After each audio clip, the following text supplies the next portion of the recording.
오늘의 이제 마지막 이슈로 서포트 벡터 머신에 대해서 보도록 하겠습니다.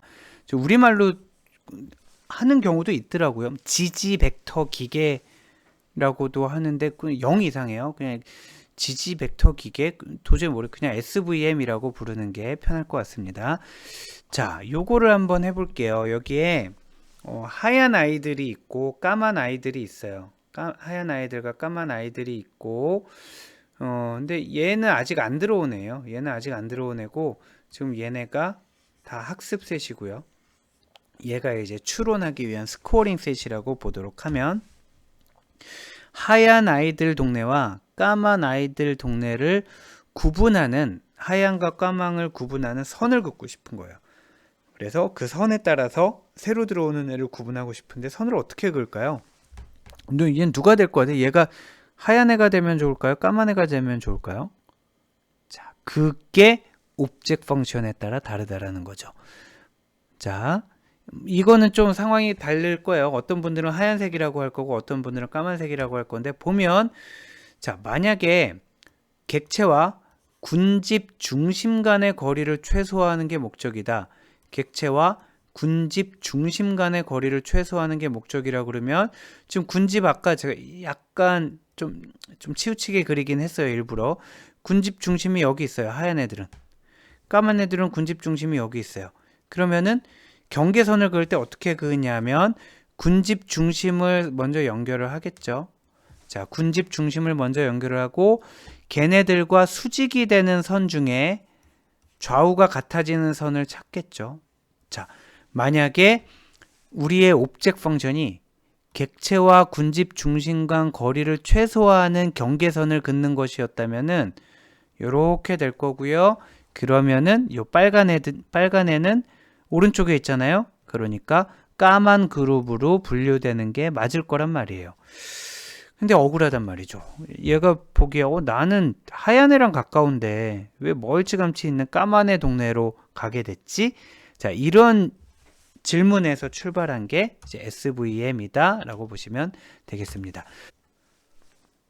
구체적으로 보면 이렇게 될 수 있겠네요. 자, 구체적으로 보면 지금 빨간색은 생각하지 말고요. 하얀 동네가 있고 까만 동네가 있는데 여기 우리가 이제 선을 막 그으려고 하는 거잖아요. 선을 그으려고 하는 건데 아까 다시 돌아가 보면 아까는 요 센터와 요 센터를 정확히 가르는 선을 그으려고 한 거고요. 지금은 선을 긋는데 센터와 센터에 관심이 없어요. 어디에 관심이 있냐면 어떤 선을 그었을 때 다시 이렇게 그어볼까요? 이 선과 가장 가까운 하얀색을 골라요. 얘겠네요. 이 거리를 구해요. 가장 가까운 파란색을 골라요. 파란색이 아니라 까만색을 골라요. 얘가 될 거 아니에요? 그러면은 이 거리 해서 얘와 얘를 더한 요거를 우리가 마진이라고 부르기로 한 거예요. 자, 다른 데 그어볼까요? 만약에 여기 이렇게 그어봤어요. 그러면 얘와 가장 가까운 애는 얘일 거고요. 또 얘와 가까운 까만 애는 얘일 거잖아요. 자, 그러면은 요만큼 해서 지금 이만큼이 이제 마진이 되게 되는 거죠. 자, 그래서 우리의 목적은 뭐냐면 이 마진의 우리의 목적이 아니라 SVM의 목적은 마진을 최대화하는 게 목적이에요. 마진을 최대화하는 게 목적이에요.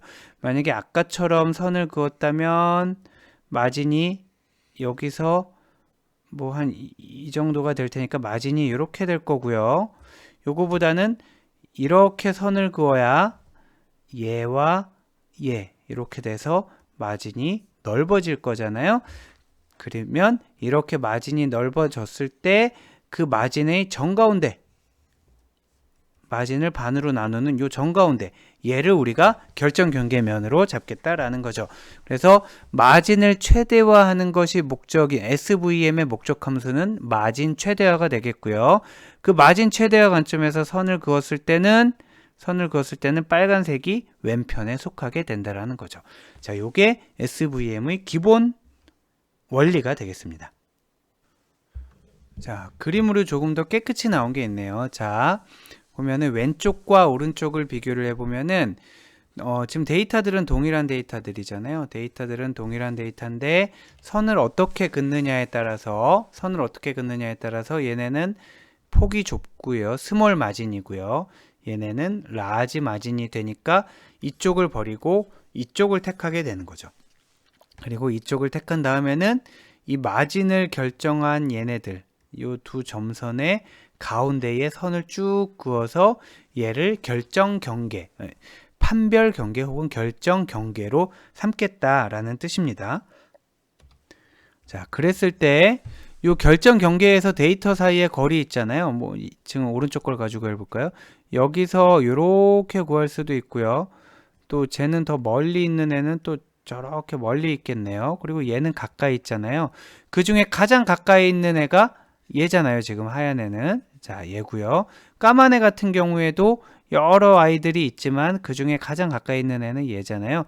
요거를 우리가 마진이라고 한다. 닭이 먼저냐 달걀이 먼저냐인데요. 자, 얘네들이 결국 이 선을 결정했죠. 반대로 요 선에서 제일 가까운 애들은 얘네들이죠.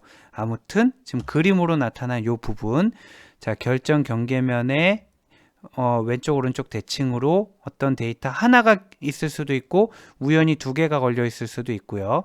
요 거리를 우리가 마진이라고 하고요. 요 마진에 맞닿은 마진을 형성하는 데 기여한 요 데이터들이 있잖아요. 지금 얘네가 공간이니까 다들 벡터로 나타나 있을 거란 말이에요. 얘도 하나의 벡터, 예를 들면 얘가 1, 2, 3일 수가 있겠죠. 얘네들이 다 벡터로 나타나 있을 거란 말이에요. 그러니까 데이터 벡터들이죠. 얘도 데이터 벡터, 얘도 데이터 벡터, 얘도 데이터 벡터. 그 중에 요 마진을 형성하는 데 기여한 요 벡터들, 요거를 우리가 서포트 벡터라고 불러요. 마진을 지지하고 있다, 이렇게 해석하게 될까요? 그래서 얘네가 서포트 벡터, 그래서 서포트 벡터 머신에 있는 서포트 벡터가 얘네들이다, 이렇게 생각하시면 되겠습니다.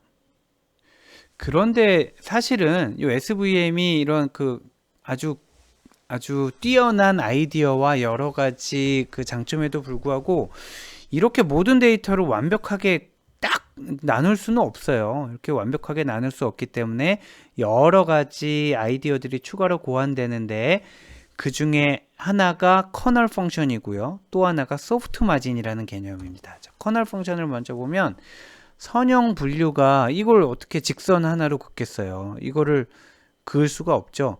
직선 하나로 그을 수가 없어서 빨강 파랑을 어떻게 나눌 건가 라고 봤더니 우리가 너무 시야가 좁았던 거였어요. 우리가 너무 시야가 좁아서 얘를 2차원인 줄 알았더니 봤더니 이런 그림이었던 거예요. 자, 오른쪽 그림. 만약에 이렇게만 나와 있다면 말이죠. 자, 오른쪽으로 이렇게만 나와 있었다면은 얘를 평면 이렇게 잘라서 파란 아이들과 빨간 아이들로 나눠 볼 수가 있었다라는 거죠. 파란 아이와 빨간 아이로 나눌 수가 있었는데 얘를 우리가 시야가 좁아서 입체로 못 보고 위에서 그냥 내려다 봤어요. 예를 들면 위에서 내려다 봤더니 이렇게 평면으로 보였던 거죠. 그래서 평면으로 보인 상태에서 직선으로 만들려고 했더니 이게 안 만들어지는 거죠. 안 만들어지는데 평면인 거를 다시 한번 찾아내서 여기에서 경계면을 나누면 잘 나눠진다. 그래서 여기 있는 저차원 공간을 고차원 공간으로 인위적으로 매핑을 하는 거를 우리가 커널 펑션이다라고 얘기를 합니다. 자, 커널 펑션에는 한 가지만 존재하는 게 아니고요. 여러 가지 함수들이 존재하는데 이 부분이 수학적으로 너무 어려운 것 같아요.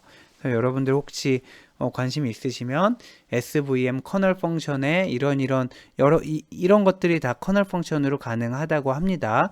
그래서 이런 것들을 검색어로 해서 찾아보시면은 요런 저평면을 고평면으로 저차원의 공간을 고차원의 공간으로 매핑을 할 수 있고, 그러면 저차원일 때는 안 찾아지는 게 고차원에서 구분이 되는, 분류가 되는 경우가 많이 있다, 이렇게 보시면 되겠습니다.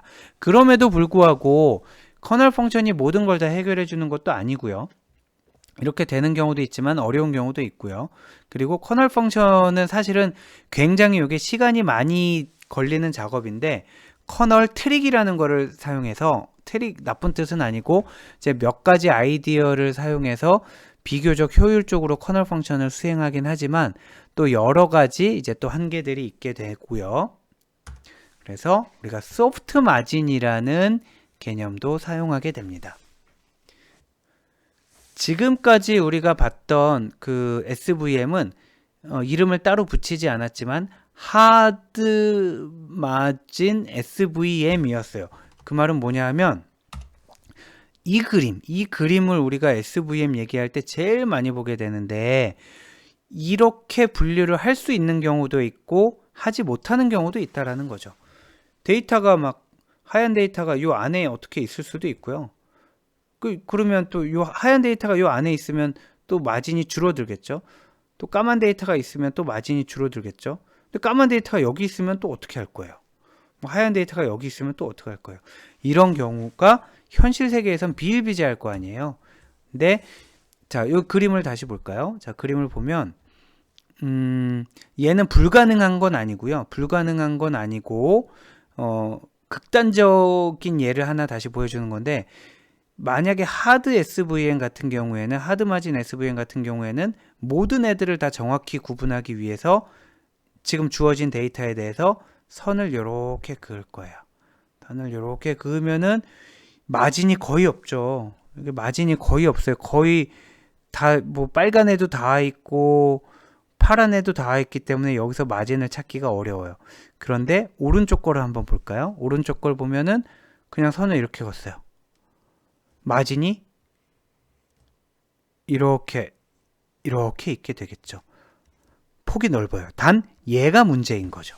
이런 애를 하드 마진 SVM에서는 허용을 안 해주는데, 소프트 마진 SVM에서는 이런 애 일부를 좀 봐주고 마진 폭을 넓히자라는 게 소프트 마진의 개념입니다. 자, 보면 하드 마진 SVM의 한계는 모든 샘플을 마진의 바깥쪽으로 올바르게 분류하자라는 거고요. 현실적으로 존재하기가 어렵다라는 거고요. 존재하더라도 이상치에 민감하다라는 거. 요 놈인 거죠. 누가 봐도 이상하잖아요. 누가 봐도 이상한데 얘만 없었어도 확 되는 애가 바운더리 크게 그 마진 크게 할 수 있었는데, 요 이상치 하나 때문에 마진이 제로가 돼 버린 거예요, 거의.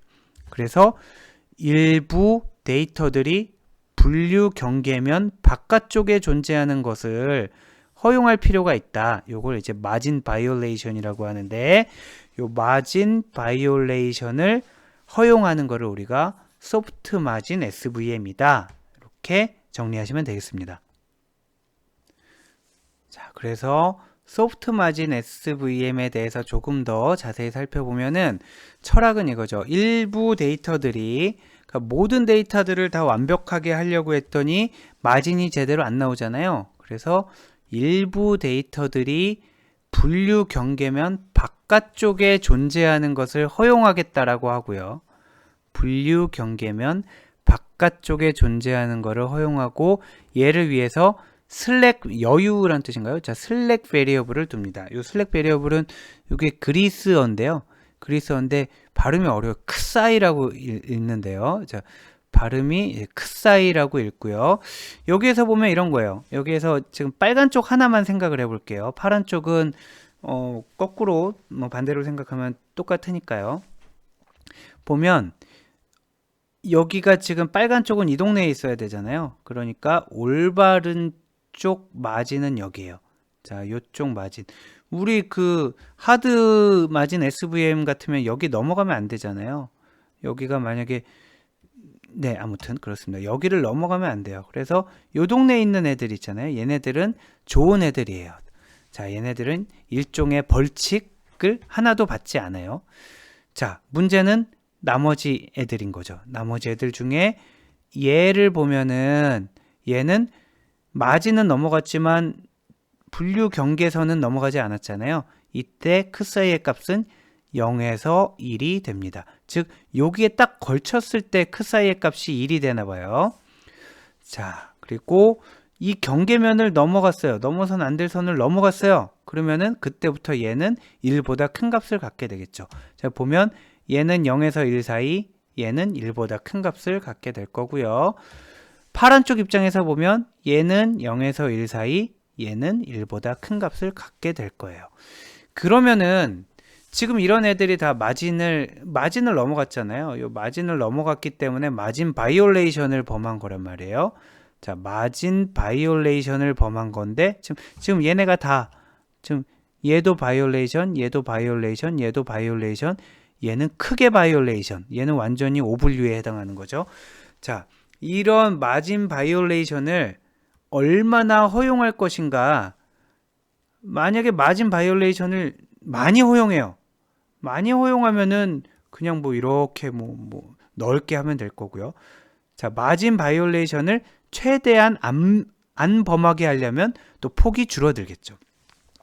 자, 그래서 살펴보면 얼마나 허용할 건가, 요게 우리의 파라메타가 되겠습니다.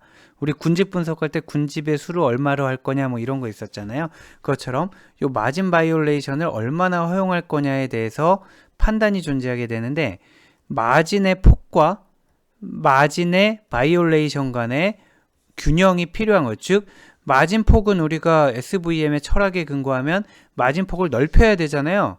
근데 마진 바이올레이션이 너무 많으면 안 되잖아요. 그래서 지나치게 많은 점들이 마진 바이올레이션을 범하지 않도록 하기 위해서 일종의 페널티를 측정을 하는데, 요 페널티를 측정하는 요 파라미터 C를 우리가 규제화, 뭐 규칙화, 레귤레이션 파라미터라고 부르게 됩니다. 즉 뭐냐면은 우리 아까 뭐 어떤 경우에는 0에서 1 사이에 크 사이, 어떤 경우에는 1보다 큰 크 사이, 아무튼 크 사이를 범하는 애들을 다 더해요. 다 더한 다음에 거기에다가 요 코스트를 곱하는 거예요. 자, 코스트를 곱한다는 얘기는 어떤 뜻인지 보면, 만약에 세 마리가 마진 바이올레이션을 범했어요. 그래서 세 마리가 마진 바이올레이션, 야, 3개밖에 안 범했으니까 이 정도면 양호한 거 아니야? 자, 그래서 얘네 3개의 크 사이 값의 값을 더해봤더니 예를 들면 0.8이었어요. 야, 3개도 얼마 안 되는데 게다가 0.8이면 완전 이건 뭐 깃털이지 깃털. 그러고 있었는데 봤더니 C 값이 1억이에요. 1억 곱하기 0.8 하면 8천만이 되는 거예요. 너무 크잖아요.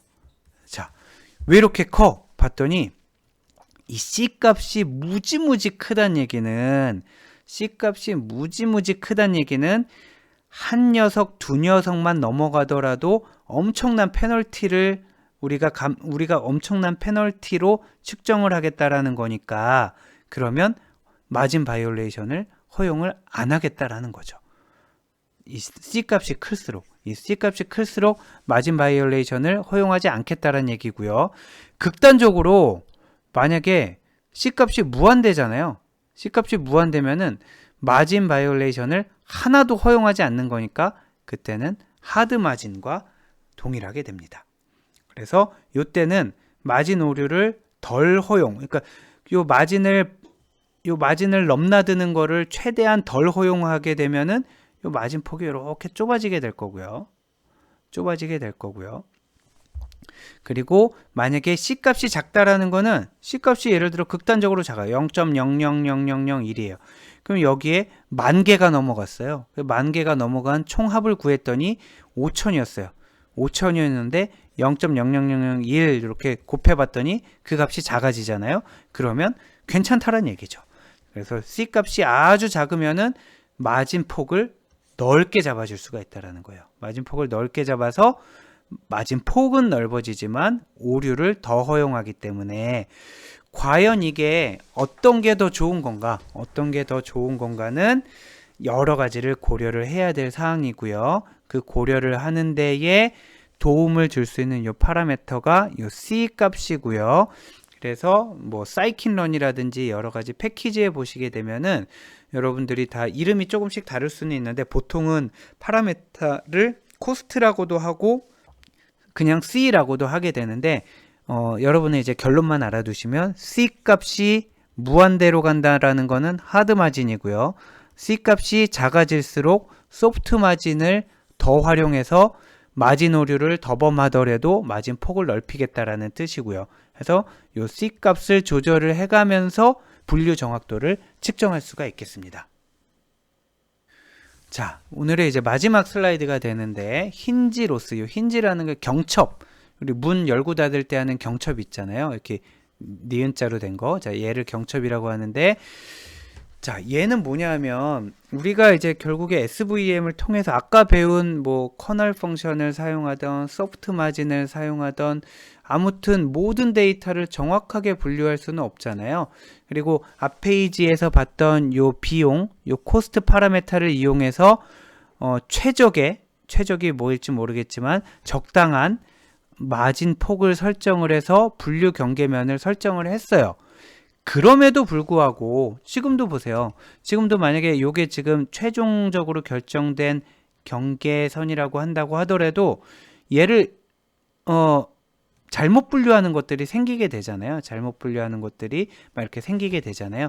이런 것들에 대해서 우리가 어떻게 평가할 거냐, 즉 오분류 데이터에 대해서 로스, 개별 데이터에 대한 평가이겠죠. 로스를 평가할 필요가 있어요. 그랬을 때 가장 기본적인 방식은 제로원 로스가 되겠습니다. 자, 제로원 로스라는 거는 뭐냐면 지금 여기서 이렇게 선이 겹쳐서 잘 안 보이지만 다시 한번 덧대서 그리면 이렇게 되는 거예요. 자, 이렇게 돼 있는 거예요. 예를 들어서 우리가 지금 구하려고 하는 게 만약에 이렇게 있고 선이 있는데 이쪽이 네거티브 사이드이고 이쪽이 포지티브 사이드라고 보겠습니다. 자, 다시 그릴게요. 자, 이쪽이 네거티브 사이드 쭉 나눠서 이쪽이 포지티브 사이드라고 봐요. 그리고 우리는 지금 네거티브 데이터를 분류를 하려고 하는 거예요. 네거티브 데이터를 분류를 하는데 이 모델에 의해서 이 네거티브 데이터를 네거티브의 영역, 여기가 지금 0이 되는 거고 여기 마이너스 플러스가 되는 거예요. 자, 이 네거티브 데이터를 요 동네로 분류를 했다. 그러면 지금 마이너스가 있어야 할 곳에 마이너스를 배치한 거니까 잘한 거잖아요. 그러면은 페널티를 안 주는 게 맞죠. 자, 이렇게 되는 겁니다. 자, 마이너스 데이터를 마이너스 쪽에 배치를 했다라는 거는 마이너스 쪽으로 예측을 했다라는 거는 잘했다라는 얘기예요. 그런데 봤더니 경계면은 여긴데, 자, 경계면은 여긴데 마이너스 데이터가 이쪽에 있어요. 자, 아까 그랬잖아요. 모든 데이터가 정확하게 분류될 수는 없다고 했어요. 지금 분류 경계면이 여긴데 봤더니 마이너스 데이터가 혼자 이 동네에 가 있어요. 그럼 얘는 잘못 분류된 거잖아요. 왼쪽 동네로 넘어와야 되는데 오른쪽 동네에 혼자 가 있잖아요.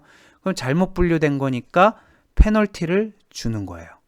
자, 여기에서의 제로 원이라는 개념은 올바른 동네에 있으면 페널티를 안 주고요. 남의 동네에 가 있으면 페널티를 주겠다는 얘기예요. 그런데 남의 동네에 대해서 페널티를 줄 때 요만큼 벗어났건 이만큼 벗어났건 이만큼 벗어났건 아무튼 너는 우리가 넘어야 하지 말아야 할 선을 넘었어 해서 얘도 페널티 1점, 얘도 1점, 얘도 1점. 그래서 무조건 잘못 분류되면 페널티를 1점 주고요.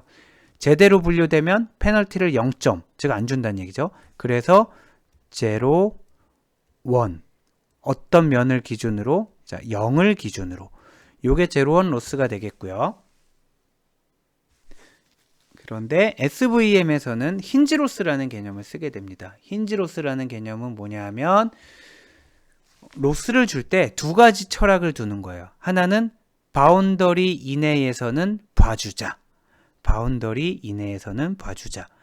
바운더리가 아니라 마진이죠. 자, 지금 마이너스 데이터가 이쪽에 있는 건 올바른 거고요. 이쪽에 있는 건 잘못된 건데 봤더니 경계면을 마진을 넘지는 않았어요. 요거는 올바른 거, 얘도 올바른 거, 얘는 올바르지 않지만 너무 멀리 가지 않은 애. 자, 요 경계면 안에 있는 애들은 벌점을 안 주겠다라는 거예요. 벌점을 안 주겠다라는 거고, 경계면을 벗어난 거는 벗어난 정도에 따라 페널티를 더 주겠다라는 거죠. 자, 그래서 페널티를 받기 시작하는 게 여기 상대편 마진을 넘어가는 순간, 요때부터 벌점해서 많이 넘어가면 큰 벌점을 준다. 요게 힌지로스의 개념입니다. 요게 힌지로스랑 앞페이지에서 봤던 요 크사이랑 헷갈릴 수 있는데 사실 굉장히 그 관련된 개념이긴 해요. 관련된 개념인데 이렇게 보시면 될 게 크사이 같은 슬랙 베리어블 같은 경우에는 요 마진의 폭을 요 마진 바이올레이션을 얼마나 엄격하게 규제할 거냐에 따라서 마진 폭을 정할 수 있는 그런 베리어블이라고 보시면 되겠고요. 힌지 로스는 그랬을 때의 페널티가 얼마냐를 측정하는 개념이라고 보시면 되겠습니다.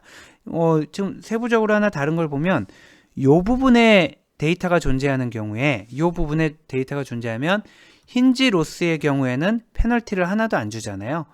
하나도 안 주는데 아까 요 슬랙 베리어블 같은 경우에는 만약에 요 빨간 애가 마진을 넘어가고 경계면을 넘어가지 않았더라도 여기에서는 약간의 페널티가 존재하게 된다.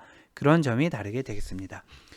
자, 아무튼 해서 지금 사실은 SVM도 굉장히 여러 종류가 있고요.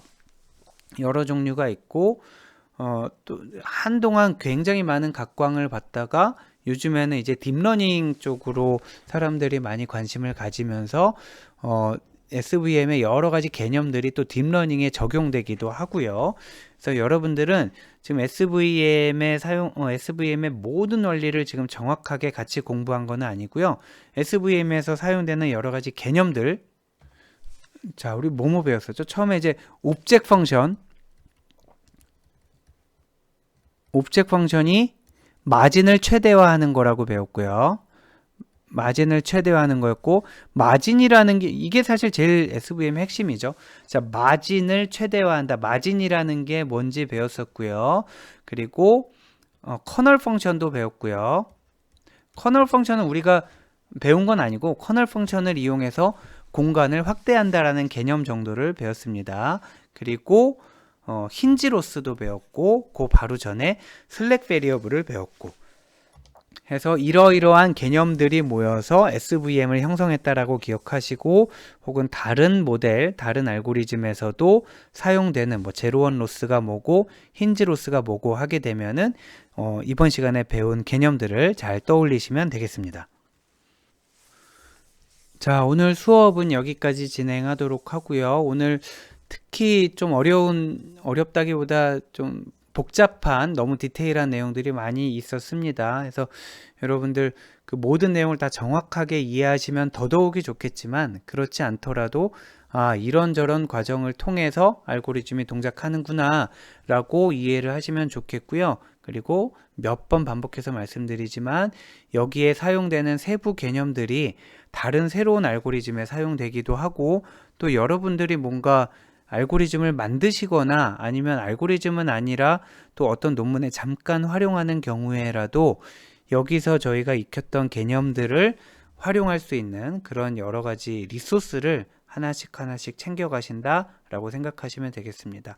그리고 오늘 수업 초반에 말씀드렸던 것처럼 여러분들 초심 잃지 마시고 저도 굉장히 힘들어요. 지금 한 학기가 아직 다 지나지 않았지만 계속 모니터만 보고 뭔가 강의 노트를 만들 때도 모니터만 보고 있고요. 그리고 강의를 할 때도 모니터만 보고 있기 때문에 몸도 점점 이상해지는 것 같고 그렇습니다.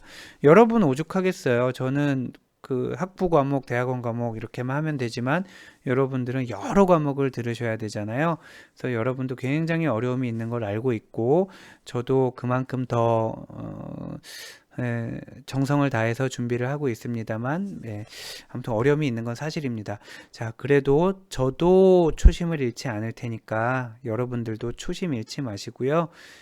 몰아서 보지 마시고 정규 수업 시간, 우리 원래 수업하기로 한 수업 시간에는 가급적이면 챙겨서 이렇게 수강을 하시면 좋겠고, 네, 그리고 출석도 대학원생은 뭐 출석이 중요하지 않잖아요. 그렇지만 관리 측면에서도 있어야 되는 건 있어야 되는 거니까. 그리고 여러분들이 지금 보면 개강하고 나서 지금까지 거의 안 들으신 분도 계세요. 그리고 어느 시점부터 좀 여러 가지 사정이 있겠지만 처음에 잘 들으시다가 어느 주차부터 쭉 안 들으시는 분도 있고요. 그래서 그런 분이 많진 않아요. 많진 않아서 제가 그 성함을 불러도 몇 분 안 되기 때문에 부를 수 있지만 저희 유튜브잖아요. 유튜브라서 이제 차마 그렇게 못 하겠고요. 그래서 여러분들이 K클래스 들어가서 확인하시고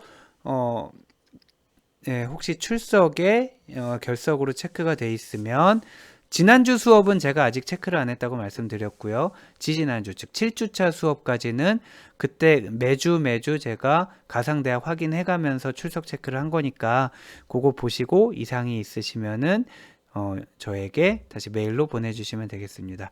자, 다음 주에 뵙겠습니다. 수고 많으셨습니다.